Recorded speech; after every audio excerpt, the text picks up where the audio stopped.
ஆனா, நீங்க நெறைய நடிகர், நடிகைகளோட டிராவல் பண்ணும்போது, இந்த ஒரு விஷயம் எனக்கு புடிக்கவே இல்ல இவங்ககிட்ட.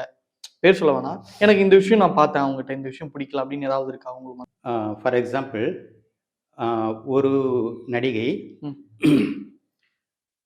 நான் வந்து எஸ்பிஆர்ஓ நான் பேட்டி கொடுக்க போனப்போ, அந்த நடிகையும் நான் கூட்டிட்டு போனேன். ஓகே. எதுக்காகன்னா, அட்ஜஸ்ட்மெண்ட் பிரச்சனையினால் தான் எனக்கு வந்து வாய்ப்புகள் வராம இருக்கு. ம்.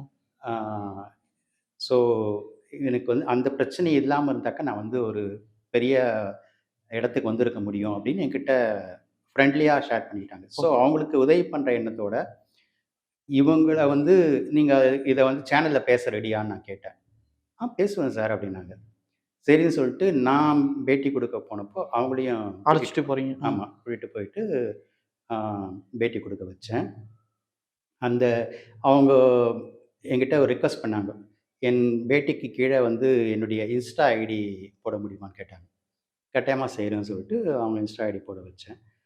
அத பார்த்துட்டு அவங்களுக்கு ஒரு டைரக்டர் ஒரு ஜென்யூனான டைரக்டர். ம்.